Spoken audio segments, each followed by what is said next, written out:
अस्सलाम वालेकुम students, welcome back to another lecture which is lecture number 9। और आज का हमारा टॉपिक है एलोट्रॉपी। एलोट्रॉपी टॉपिक बहुत इंपॉर्टेंट है, बहुत ज़्यादा इंपॉर्टेंट है एग्जामिनेशन पॉइंट ऑफ व्यू से भी और आपकी अंडरस्टैंडिंग के हवाले से भी। सो प्लीज़ आप लोग पेन पेंसिल अपने साथ कैरी करें और मेरे साथ अच्छे से समझ के साथ साथ नोट डाउन करते जाएं। ओके, चलिए आज का लेक्चर स्टार्ट करते हैं। एलोट्रॉपी क्या है? एलोट्रॉपी एक ऐसे अमल का नाम है जिसमें एक सेम एलिमेंट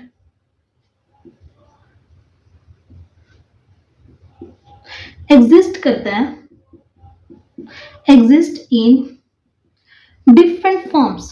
क्या करता है? वो मुख्तलिफ हालतों में एग्जिस्ट करता है। हम इसको थोड़ा सा अंडरलाइन करते जाएंगे ताकि हमें पता चलता जाए। अब उन डिफरेंट फॉर्म्स की फिजिकल स्टेट क्या होगी?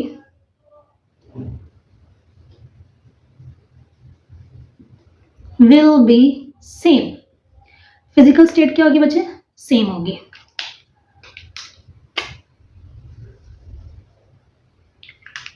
ओके, अब उस फिजिकल स्टेट के बाद हर एक एलिमेंट की डिफरेंट प्रॉपर्टीज होती हैं। अब ये जो डिफरेंट फॉर्म्स बनेंगी उनकी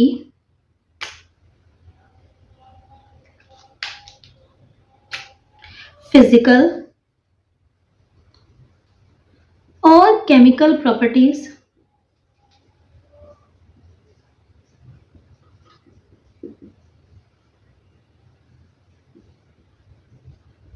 कैन बी डिफरेंट। फिजिकल और केमिकल प्रॉपर्टीज क्या होगी बच्चे? डिफरेंट होंगी। तो जो पहले एग्जांपल आप समझिएगा,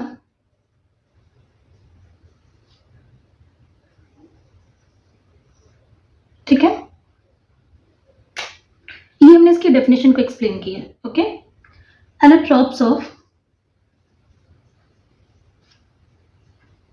ऑक्सीजन। अच्छा, उससे पहले एक बात जरा क्लियर कीजिएगा।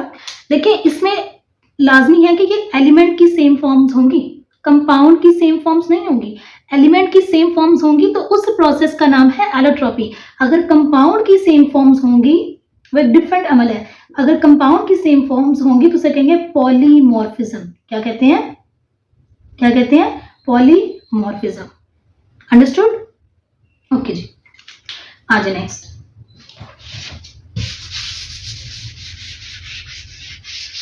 अब जी एलोट्रॉप्स ऑफ ऑक्सीजन है। आपने ऑक्सीजन की एक जो फॉर्म है वो अपने इर्द गिर्द ही एक्सपीरियंस की हुई है, वो है ऑक्सीजन गैस।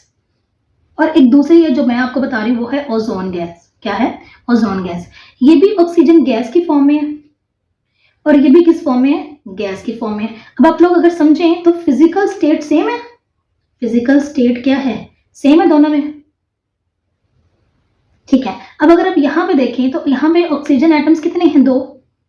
और यहाँ पे ऑक्सीजन एटम्स कितने हैं? 3। तो यहाँ पे डिफरेंस आ गया केमिकल प्रॉपर्टीज में, 2 है और यहाँ क्या है? 3। और अगर आप लोग इसके बारे में मजीद जाने तो ये एक हमारे ह्यूमंस के लिए सांस लेने के लिए एक ब्रीथिंग गैस है। ऐसे है ना, सांस लेने के लिए हमें बहुत जरूरी है। ठीक है, इसको लिख सकते हैं essential for our survival.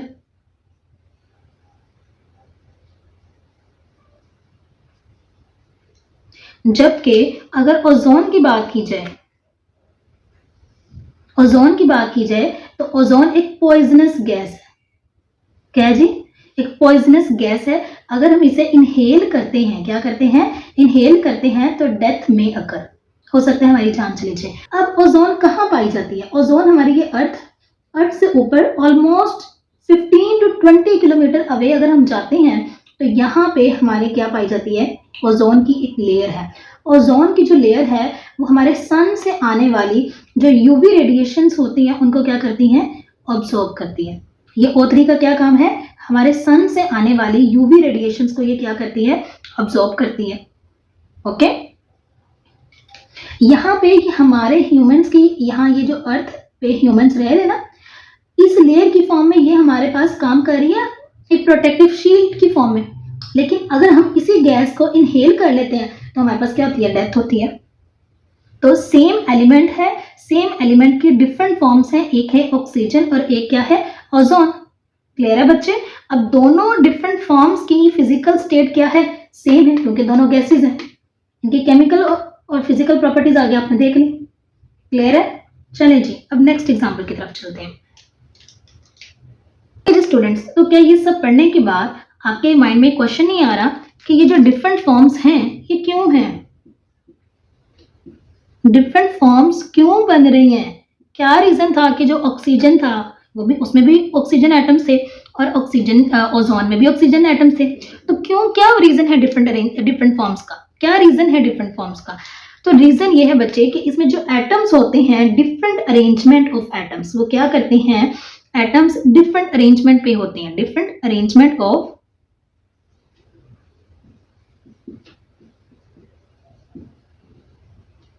Clear है कि अगर आप देखें आपके पास ऑक्सीजन है तो उसमें एक एटम यहाँ पे और एक एटम यहाँ पे, कुछ स्ट्रेट अरेंजमेंट होगी, जबकि ओजोन में इस तरह से स्ट्रेट और लीनियर अरेंजमेंट नहीं होगी। क्लियर है? अब आ जाए नेक्स्ट एग्जांपल पे, एग्जांपल नंबर 2।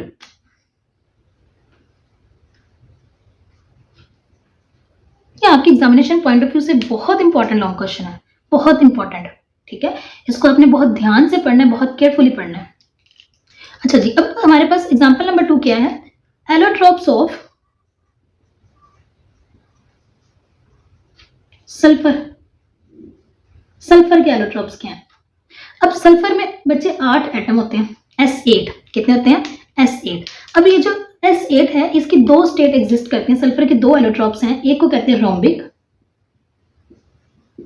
और एक को कहते हैं मोनोक्लिनिक।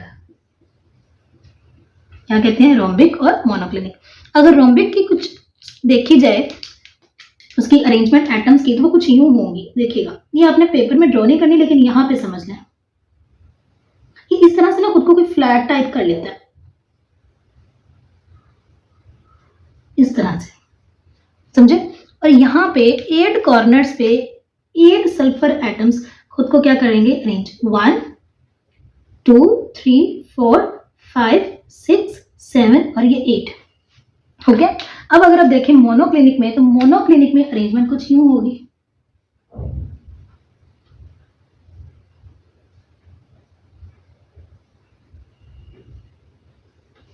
वाज़ेह डिफरेंस नजर आ रहा है आपको? और यहां पे भी 8 कॉर्नर्स पे 8 सल्फर एटम्स क्या करेंगे, अरेंज हो जाएंगे, ठीक है। अब अगर हम कहें तो वो कहते हैं रोम्बिक फॉर्म जो है हमारे पास वो मोर स्टेबल है, क्या है, मोर स्टेबल।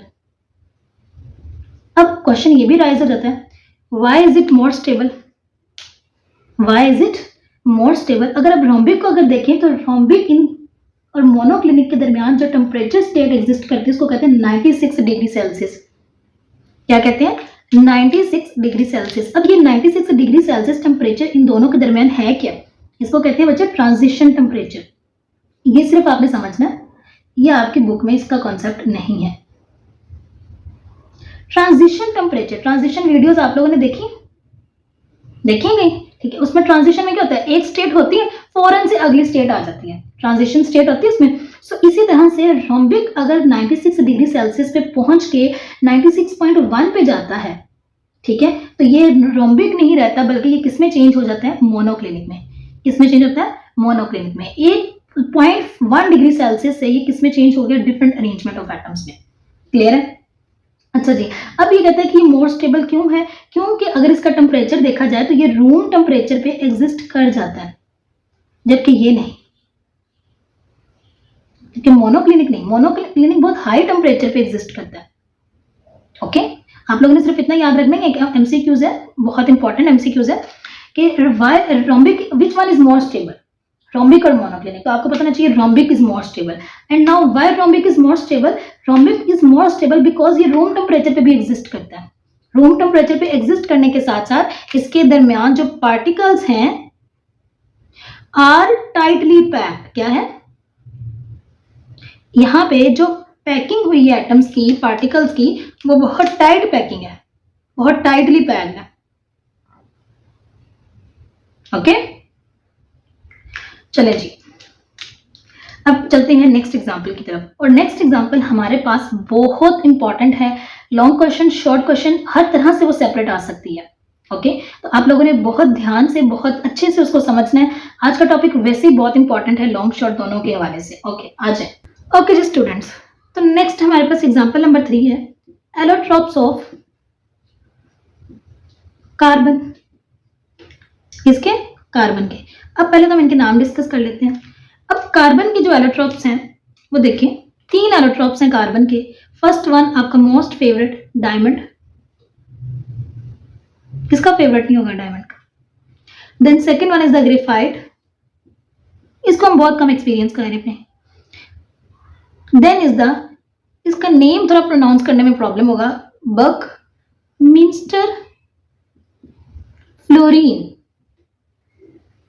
ओके, ये 3 है हमारे पास कार्बन के एलोट्रॉप्स। अब हम इनकी डिफरेंट डिफरेंट प्रॉपर्टीज को स्टडी करते हैं और अरेंजमेंट को। ठीक है, आ जाए, अगर आ जाए बात डायमंड, अब आ जाए डायमंड पे। हम अपना फर्स्ट एलोट्रॉप डिस्कस करते हैं, दैट इज डायमंड। डायमंड की अगर हम प्रॉपर्टीज की बात करें या पहले इसके स्ट्रक्चर पे आ जाए, तो डायमंड का कुछ स्ट्रक्चर जो है वो यूं होता है। ये इसकी जो अरेंजमेंट अगर कहें तो उसको कहते हैं टेट्राहेड्रल अरेंजमेंट। क्या कहते हैं इसको? कहते हैं टेट्राहेड्रल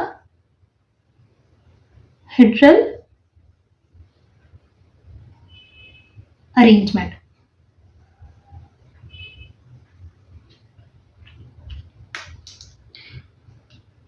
अब अगर इसको आगे देखें तो ये एक डायमंड का एक पार्टिकल है, ये आगे इस तरह से यूं कंटिन्यू चलेगा।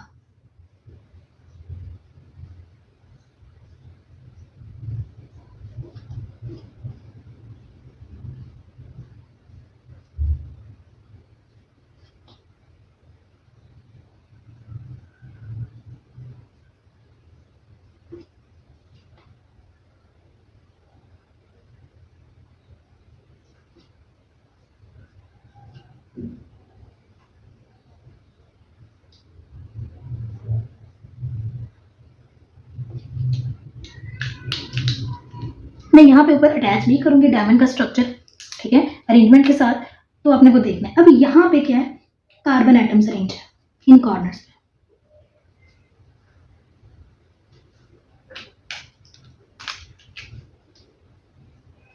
इन सब कॉर्नर्स पे क्या है, कार्बन एटम्स अरेंज है। अब अगर हम देखें तो एक कार्बन जो है वो 4 आगे एटम्स के साथ अरेंज बॉन्डेड है, तो हम लिख सकते हैं each carbon is bonded to 4 other carbon atoms। इसके साथ साथ पॉइंट्स लिखते जाइए, ठीक है। तो अगर इसको ये भी कहा जाए कि ये जाइंट स्ट्रक्चर है, बहुत बड़ा स्ट्रक्चर है, तो क्या ये गलत है? जाइंट स्ट्रक्चर है, अगर हम इसको कहें तो ये हार्ड भी है। हार्ड होने के साथ साथ ये इंसुलेटर है। क्या है? इंसुलेटर। इंसुलेटर उनको कहा जाता है बच्चे जिनके अंदर से करंट पास नहीं करता। ऐसे कंपाउंड्स, ऐसे सब्सटेंसेस जिनमें से करंट पास नहीं करता, उनको क्या कहते हैं? इंसुलेटर। इंसुलेटर ये क्यों है? क्योंकि इसके अंदर, because it does not have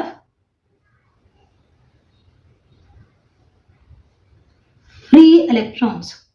क्या है जिसके पास? इसके पास कोई फ्री इलेक्ट्रॉन्स नहीं होते। अब अगला पॉइंट, अगर कभी आप देखें तो क्या डायमंड को किसी चीज में डालने की कोशिश करें, डिसॉल्व करने की कोशिश करें, हल करने की कोशिश करें, तो ये किसी चीज में हल होता है? पानी में कर लें, पानी में नहीं, किसी एथेनॉल में, पेट्रोल में डालने की कोशिश कर लें, तो क्या किसी चीज में डिसॉल्व होता है? No, it is insoluble. ये क्या है? इनसॉल्युबल है। क्लियर है? ओके जी, चलिए आ जाए सेकंड पॉइंट की तरफ। अब सेकंड एलोट्रॉप है हमारे पास कार्बन का, दैट इज ग्रेफाइट। अच्छा, ग्रेफाइट को अगर कहा जाए तो आपकी, मेरे पास अभी लेड पेंसिल नहीं है, तो लेड पेंसिल का जो सिक्का है वहां पे आपका ग्रेफाइट है। उसका नाम बहुत गलत है, लेड, उसमें कोई लेड नहीं है, उसमें बल्कि क्या है? ग्रेफाइट है। ग्रेफाइट क्या है? सॉफ्ट है। आप अगर देखें तो लेड का सिक्का क्या है? सॉफ्ट है। हल्का सा उसको करें तो वो टूट जाता है। क्या है? सॉफ्ट है। तो दूसरा अगर बात की जाए ग्रेफाइट के स्ट्रक्चर के बारे में, इसके अंदर अरेंजमेंट कैसी होती है, तो ये एक लेयर्ड स्ट्रक्चर रखता है। कैसा स्ट्रक्चर रखता है? लेयर्ड। अगर मैं आपके साथ ड्रॉ करूं तो ये कुछ यूं हेक्सागोनल इसका लेयर्ड स्ट्रक्चर होगा, चलता जाएगा। ये लेयर्स हैं, 1 2 3, इस तरह से इसकी ना लेयर्स आती जाएंगी।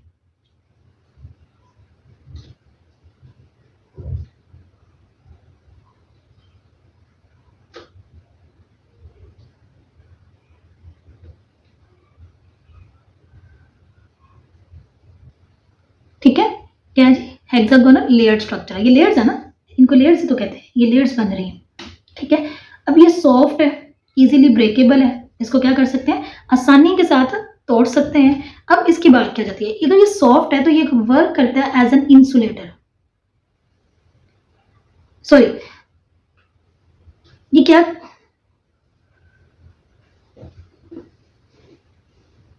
अच्छा जी, अब आ जाए इसकी कंडक्टिविटी पे। तो ये हमारे पास एक गुड कंडक्टर है,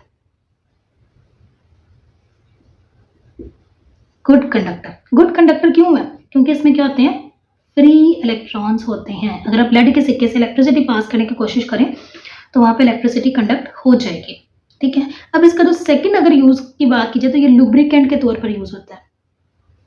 कैसे यूज होता है, लुब्रिकेंट के तौर पर यूज होता है, ठीक है। लुब्रिकेंट क्या चीजें हैं, लुब्रिकेंट ऐसे सॉल्यूशंस, ऐसी सब्सटेंसेस या ऐसी चीजें हैं जिनको हम यूज करते हैं टू रिड्यूस फ्रिक्शन, फ्रिक्शन कहते हैं रगड़ को, फ्रिक्शन बिटवीन टू ऑब्जेक्ट्स। आपके टायर्स हैं उन पे लुब्रिकेंट्स यूज हुए होते हैं, ठीक है, ताकि वो आपका जो रोड है, सड़क है, वहां से और टायर के दरमियान जो एक फ्रिक्शन होती है उसको कम से कम कर सके, रिड्यूस कर सके। क्लियर है, चलें जी। फ्रिक्शन कम होती है तो टायर चलना शुरू होता है वहां पे, ओके। चलें जी, अब आ जाए थर्ड पॉइंट की तरफ। ये क्लियर हो गया आपको, ओके जी। नेक्स्ट है आपके पास बकमिंस्टर फ्लोरीन, ठीक है। अब अगर आप इसका देखें तो ये एक स्फीयर शेप में होगा, मतलब like a football,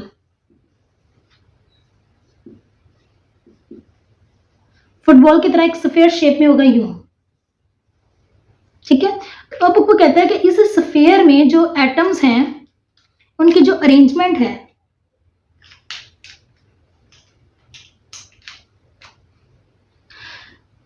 in sphere atoms are arranged in hexagonal और पेंटागोनल पैटर्न। कैसे मैं बताती हूँ आपको। कहता है कि कुछ जगहों पे यहाँ पे हेक्सागोनल पैटर्न बन जाएगा और कुछ क्या होगा, पेंटागोनल पैटर्न होगा। अगर आप कर लें तो ये देखें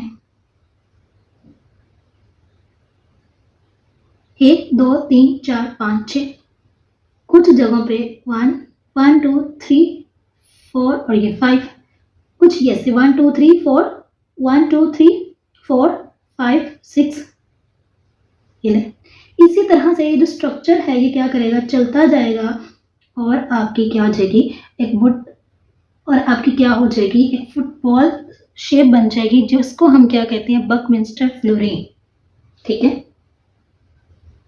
यूं ही चलता जाएगा,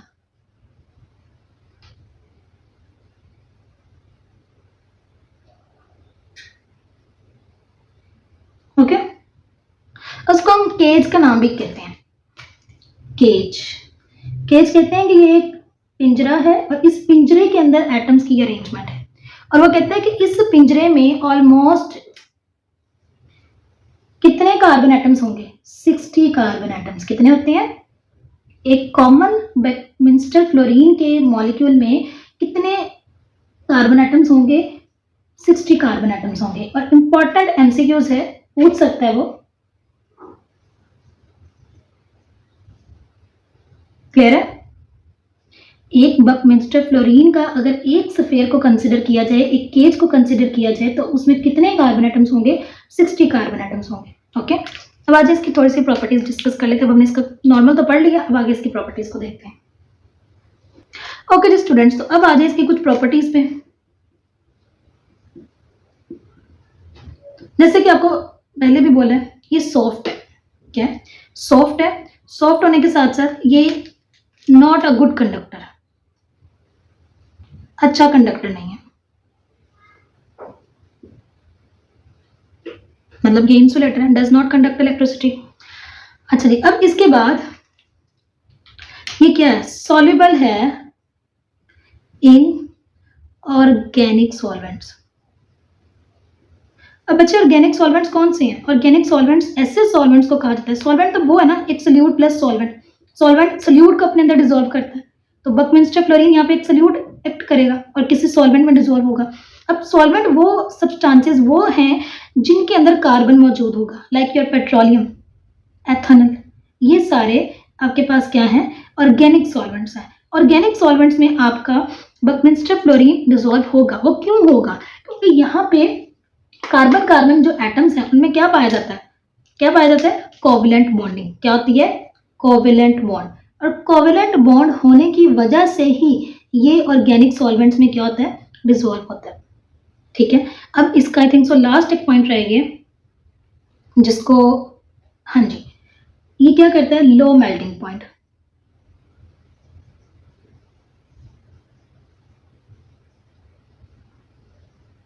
क्या रखता है? इसका मेल्टिंग पॉइंट क्या होता है?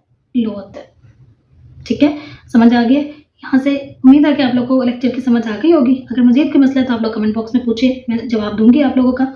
लेकिन इसके साथ साथ आप लोग लेक्चर को प्लीज़ अगेन सुनते रहें। अगर आप उसको सुनेंगे, बार बार नोट डाउन भी करेंगे, तो आप लोग उसके साथ अपने टेक्स्ट को भी रीड करें, तो आप लोग को आसानी से ये समझ में आ जाएगा। कोई बहुत मुश्किल टॉपिक नहीं है, लेकिन आप लोगों ने थोड़ी एफर्ट करनी है इस पर समझने के लिए। ठीक है, आज के लिए बस इतना ही। ओके जी, अल्लाह हाफिज़।